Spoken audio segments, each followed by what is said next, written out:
Friends, welcome to let start. आज मैं आप लोगों के साथ सीडीपी के कुछ इंपॉर्टेंट क्वेश्चन डिस्कस करेंगे जो कि सीटेट एग्जाम के प्रीवियस ईयर क्वेश्चन पेपर में पूछे गए हैं। तो पहला क्वेश्चन है, शिक्षण और अधिक प्रभावी हो सकता है यदि छात्र को स्वयं कार्य करने की स्वायत्तता व नियंत्रण दिया जाए। छात्र अधिगम शिक्षक द्वारा निर्देशित व नियंत्रित हो। शिक्षक तथ्यों की व्याख्या करने में केंद्रीय भूमिका निभाएं। शिक्षण अधिगम को निर्देशित करे। ठीक है, तो जो शिक्षण है वो कब अधिक प्रभावी होता है, जब छात्र जो है स्वयं चीज़ों को करके सीखे। तो यहाँ पे ऑप्शन नंबर जो है ए इसका राइट आंसर हो जाएगा। यहाँ पे आप देख सकते हो कि छात्र जो कार्य स्वयं करते हैं वे उसे आसानी से सीख लेते हैं, इसलिए करके सीखने की विधि सबसे प्रभावी शिक्षण विधि माना जाता है। इसके प्रतिपादक कौन है? John dewy. Learning by doing की बात कौन करते हैं? John dewy. नेक्स्ट है, शिक्षण प्रभावी हो जाता है यदि कक्षा कक्ष में प्रत्यक्ष अनुदेशन को प्रयोग में लाया जाए। कक्षा कक्ष में शिक्षक निर्देशित विधियों का प्रयोग किया जाए। दोनों शिक्षक निर्देशित विधियां एवं प्रत्यक्ष अनुदेशन काम में लिए जाएं। छात्र केंद्रित अनुदेशन और अंतःक्रिया विधियों का उपयोग किया जाए। ठीक है, तो शिक्षण जो है कब प्रभावी होता है? जब हम छात्र केंद्रित अनुदेशन और अंतःक्रियात्मक विधियों का उपयोग करें। तो यहाँ पे ऑप्शन नंबर जो है डी इसका राइट आंसर हो जाएगा। नेक्स्ट क्वेश्चन है, एक उत्तम कक्षा कक्ष शिक्षक छात्रों की प्राकृतिक जिज्ञासा का पोषण करता है, छात्रों को पारस्परिक संवाद के लिए प्रोत्साहित करता है, छात्रों को वास्तविक वैश्विक परिस्थितियों में सम्मिलित करता है। उपयुक्त सभी। यहाँ पे जो है ऑप्शन नंबर डी इसका राइट आंसर हो जाएगा, यानी ये सारे ही ऑप्शन जो है सही है। जैसा कि आप यहाँ पर देख सकते हो कि एक उत्तम कक्षा कक्ष शिक्षक छात्रों को की जिज्ञासा को जो है शांत करता है और उन्हें अपने विचारों को व्यक्त करने के लिए पारस्परिक संवाद को प्रोत्साहित करता है और उनको वास्तविक वैश्विक परिस्थितियों में सम्मिलित करता है ताकि छात्र अपने ज्ञान व्यवहारिक स्तर पर ला सके। नेक्स्ट है, सृजनात्मकता की विशेषता है मौलिकता, लचीलापन, प्रवाहशीलता। उपयुक्त सभी। ठीक है, सृजनात्मकता की विशेषता क्या होती है? मौलिकता, लचीलापन, प्रवाहशीलता, ये तीनों ही है, यानी कि ऑप्शन नंबर जो है डी इसका राइट आंसर हो जाएगा। ठीक है, ऐसा कि आप देख सकते हो सृजनात्मकता की जो है ये सारी विशेषताएं, मौलिकता, प्रवाहशीलता और रीतापन, या फिर इसी को क्या बोलते हैं? लचीलापन। ठीक है, नेक्स्ट है, सामान्यतः छात्रों में पठन पाठन के लिए निम्न विशिष्टताएं होती हैं। अधिगम में क्रियाशीलता, छात्रों में सीखने की योग्यता, स्वयं क्रिया करके नवीन अनुभव द्वारा ज्ञान का निर्माण करना। उपयुक्त सभी। यहाँ पे जो है ऑप्शन नंबर डी इसका राइट आंसर हो जाएगा, यानी जो छात्रों में पठन पाठन के लिए क्रियाएं, विशिष्ट क्रिया होती हैं, वो क्या होती हैं? अधिगम में क्रियाशीलता, साथ ही छात्रों में सीखने की कितनी एबिलिटी है, कितनी योग्यता है, और वह स्वयं करके नवीन अनुभव द्वारा ज्ञान का निर्माण करते हैं। तो यहाँ पे ऑप्शन नंबर जो है डी इसका राइट आंसर हो जाएगा। मनोविज्ञान शिक्षा का आधारभूत विज्ञान है, यह किसने कहा है? BN. Jha, Skinner, Davis, Woodworth. ठीक है, तो मनोविज्ञान क्या है? शिक्षा का आधारभूत विज्ञान है। ये किसके द्वारा कहा गया है? स्किनर के द्वारा। तो ऑप्शन नंबर जो है बी यहाँ पर इसका राइट आंसर हो जाएगा। नेक्स्ट है, हिंदी अक्षरों को बालक किस आयु में पहचानने लगते हैं? 3 वर्ष में, 4 वर्ष में, 5 वर्ष में, 6 वर्ष में। तो जो हिंदी के अक्षर होते हैं उनको बालक किस आयु में पहचानने लगते हैं? 5 वर्ष में, यानी कि ऑप्शन नंबर जो है सी यहाँ पर इसका राइट आंसर हो जाएगा। एलेक्सिया, सॉरी यहाँ पर डिसलेक्सिया रहेगा। ठीक है, डिसलेक्सिया है पढ़ने की अक्षमता, लिखने की अक्षमता, सीखने की अक्षमता, सुनने की अक्षमता। तो डिसलेक्सिया क्या है? एक पठन संबंधी विकार है एक प्रकार का। तो यहाँ पे ऑप्शन नंबर जो है ए इसका राइट आंसर हो जाएगा। बेसिकली इसमें होता क्या है कि जो बच्चा होता है बी को डी पढ़ता है, कभी कभी कभी कभी वास को क्या पढ़ता है, सा, यानी वो इस चीज़ों में डिफरेंस नहीं कर पाता है। ठीक है, तो ये पठन संबंधी एक प्रकार का विकार होता है, डिसलेक्सिया। तो ऑप्शन नंबर ए यहाँ पर इसका राइट आंसर हो जाएगा। ठीक है, अगर आपको लिखने की अक्षमता है मतलब जिस बच्चे में भी होगी उसको क्या बोला जाता है, डिसग्राफिया, ग्राफिया। ठीक है, डिसग्राफिया। तो यहाँ पे ये चीज़ भी आपको ध्यान में रखनी है। ये सब लर्निंग डिसेबिलिटीज़ होती हैं जो कि कई प्रकार की होती हैं, डिसग्राफिया, डिसलेक्सिया, डिस्फेजिया। तो ये सारी चीज़ें आपको पढ़ के जानी है क्योंकि 1 से 2 क्वेश्चन इनसे भी आते हैं। प्याजे की औपचारिक संक्रियात्मक अवस्था की आयु अवधि तक मानी जाती है। तो प्याजे की औपचारिक संक्रियात्मक अवस्था यानी कि जो प्याजे ने 4 स्टेजेस दी हैं उसमें जो उनकी 4th स्टेज है जिसे हम फॉर्मल ऑपरेशनल स्टेज भी कहते हैं, उसकी जो है आयु पूछा है कितनी होती है, तो कितनी होती है 11 से 15 वर्ष तक। तो ऑप्शन नंबर जो है डी यहाँ पे इसका राइट आंसर हो जाएगा। गर्भ में बालक को विकसित होने में कितने दिन लगते हैं, 150, 280, 390, 460। तो जैसा कि सबको पता है कि गर्भ में जो बालक को विकसित होने में कितने दिन लगते हैं, 280 दिन। तो ऑप्शन नंबर जो है बी यहाँ पे इसका राइट आंसर हो जाएगा। विद्यार्थियों को दिए जाने वाले परामर्श की सर्वाधिक उपयोगिता यह है कि इससे उनका ज्ञान बढ़ता है, उनका कौशल बढ़ता है, उनमें आत्मविश्वास की अभिवृद्धि होती है, वे दुनियादारी में सफल बन जाते हैं। तो यहाँ पे कौन सा ऑप्शन सही हो जाएगा, ऑप्शन नंबर सी, यानी कि उनमें आत्मविश्वास की अभिवृद्धि होती है। कब, जब हम विद्यार्थियों को परामर्श देते हैं।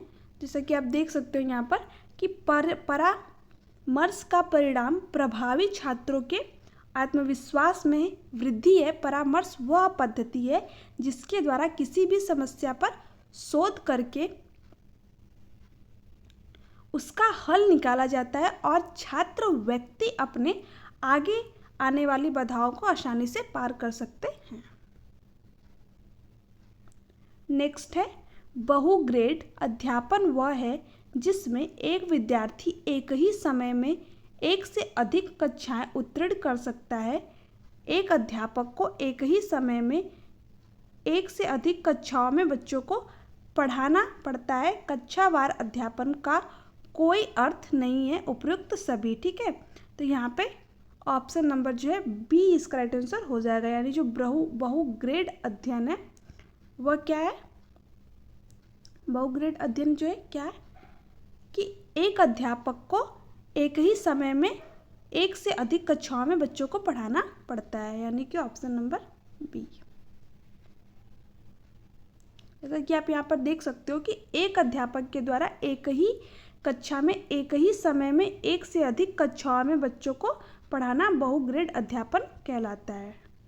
ठीक है, शिक्षकों की भूमिका ज्ञान का संप्रेषण करना, छात्रों को अनुशासन में रखना, छात्र केंद्रित क्रिया आधारित अंतःक्रियावाद अधिगम सृजन करना, उपयुक्त सभी। ठीक है, तो एक कक्षा कक्ष होता है उसमें अध्यापक की भूमिका बहुत प्रकार से हो सकती है, यानी वो ज्ञान का संप्रेषण भी करते हैं, साथ ही छात्रों को अनुशासन में भी रखते हैं और छात्र केंद्रित क्रिया आधारित अंतःक्रिया और अधिगम सृजन भी करते हैं, यानी कि ऑप्शन नंबर जो है डी यहाँ पर इसका राइट आंसर हो जाएगा।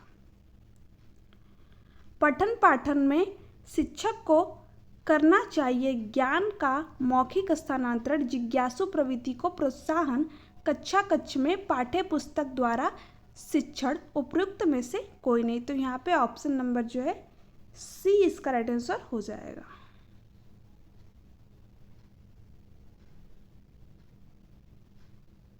एक प्रतिभाशाली बालक की आप मदद कर सकते हैं, उस पर अधिक ध्यान देकर, उसे अधिक पुस्तकें देकर, उसे अधिक समय देकर, उससे संबंधित अधिगम अनुभव देकर।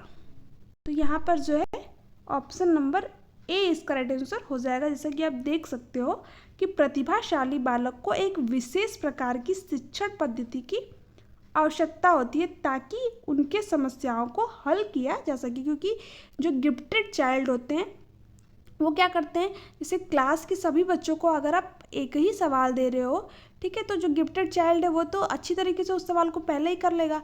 तो आप अगर समान विधि से उसको पढ़ा रहे हैं, सामान्य जो है टीचिंग मेथड सभी बच्चों के लिए एक सा प्रयोग कर रहे हैं, तो वो उसके लिए बोरिंग हो जाएगा, यानी वो इंटरेस्ट नहीं दिखाएगा। तो आपको उस पर अधिक ध्यान देने की ज़रूरत है, ठीक है। तो यहाँ पे ऑप्शन नंबर जो है ए इसका राइट आंसर हो जाएगा। नेक्स्ट है, प्रोजीन प्याजे के अनुसार 0 से 14 वर्ष आयु वर्ग के बालक को मानसिक विकास 4 अवस्थाओं में होता है। इसमें 7 से 14 वर्ष आयु वर्ग के विकास की अवस्था को क्या कहते हैं, ठीक है। सॉरी, यहाँ पे थोड़ा सा मिस्टेक हो गया, 7 से 11 रहेगा, ठीक है। आप इसको सही कर लीजिएगा, 7 से 11, ठीक है। तो ऑप्शन नंबर जो है ए दिया हुआ है, संवेदनात्मक बुद्धि विकास अवस्था, पूर्व संक्रियात्मक अवस्था, मूर्त संक्रियात्मक अवस्था, औपचारिक संक्रिया अवस्था, ठीक है। तो यहाँ पे कौन सा पूछा हुआ है, 7 से 11 वर्ष। तो 7 से 11 वर्ष की अवधि जो है कौन सी स्टेज की होती है, कॉन्क्रीट ऑपरेशनल, ठीक है, मूर्त संक्रियात्मक अवस्था। तो ऑप्शन नंबर जो है सी इसका राइट आंसर हो जाएगा। जैसा कि आप देख सकते हो कि जीन प्याजे द्वारा दी गई 4 अवस्थाएं जो है निम्नलिखित है। पहला क्या है, संवेदनात्मक बुद्धि विकास अवस्था, या फिर जिसको सेंसरी मोटर स्टेज भी कहते हैं, जिसकी अवधि कितनी होती है, 0 से 2 वर्ष तक, ठीक है। ये प्याजे की कौन सी स्टेज है, फर्स्ट। कौन सी स्टेज है, फर्स्ट। और जो प्याजे की सेकेंड स्टेज है वो क्या है, प्री ऑपरेशनल स्टेज, यानी कि पूर्व संक्रियात्मक अवस्था भी जिसे हम कहते हैं। इसकी अवधि कितनी होती है, 2 से 7 वर्ष। प्याजे की थर्ड स्टेज कौन सी है, मूर्त संक्रियात्मक अवस्था, जिसे हम कॉन्क्रीट ऑपरेशनल स्टेज भी कहते हैं, जिसकी अवधि कितनी है, 7 से लेकर 11 वर्ष तक, ठीक है।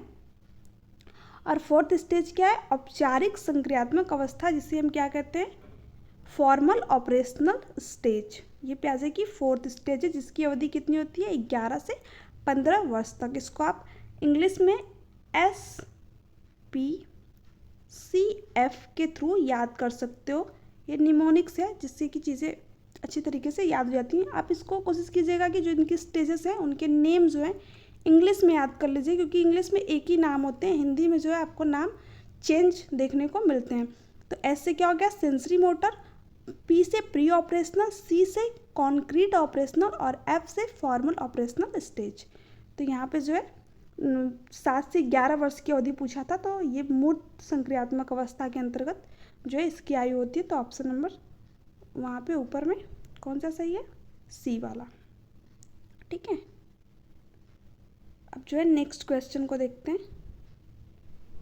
एक अध्यापक के रूप में आप उन विद्यार्थियों के किस प्रकार निपटेंगे जो कक्षा की पिछली सीटों पर बैठे आपस में बातें कर रहे हैं, उनकी अपेक्षा करेंगे, उन्हें चुप रहने के लिए कहेंगे अथवा कक्षा में बाहर जाने को कहेंगे, उन्हें कक्षा से बाहर कर देंगे, उनसे पूछेंगे कि वे ध्यान क्यों नहीं दे रहे हैं। यहाँ पे ऑप्शन नंबर जो है डी इसका राइट आंसर हो जाएगा, यानी हम उनसे पूछेंगे कि वे कक्षा में ध्यान क्यों नहीं दे रहे हैं। जैसे कि आप देख सकते हो कि कक्षा में पिछली सीट पर बैठे छात्रों द्वारा बात करने पर शिक्षक के शिक्षण कार्य में व्यवधान पड़ता है तथा साथ ही अन्य छात्रों के लिए भी अवरोध का कार्य करता है। एक अध्यापक के नाते आपको उनसे पूछेंगे कि आप उन पर ध्यान क्यों नहीं दे रहे। तो यहाँ पे ऑप्शन नंबर जो है डी इसका राइट आंसर हो जाएगा। सो हे फ्रेंड्स, ये थे आज के सीडीपी के कुछ इंपॉर्टेंट क्वेश्चन। जो बाकी के क्वेश्चन उनको हम कल करेंगे। अगर आपको वीडियो अच्छी लगी है, चैनल को सब्सक्राइब कीजिए, वीडियो को लाइक एंड शेयर कीजिए। आई होप कि आपको जो है वीडियो अच्छी लगी होगी। इसके पहले जो है मैंने EVS के जो है सारे प्रैक्टिस सीरीज़ जो है कराई है और CDP के भी कुछ इंपॉर्टेंट क्वेश्चन जो है डिस्कस किए हैं। तो अगर आपने उन वीडियो को नहीं देखा है तो ज़रूर देखिएगा। और आपको अगर इसकी PDF चाहिए तो नीचे डिस्क्रिप्शन में मैंने टेलीग्राम का लिंक दे दिया हुआ है, आप वहाँ से इसकी PDF जो है ले सकते हो। Thanks for watching.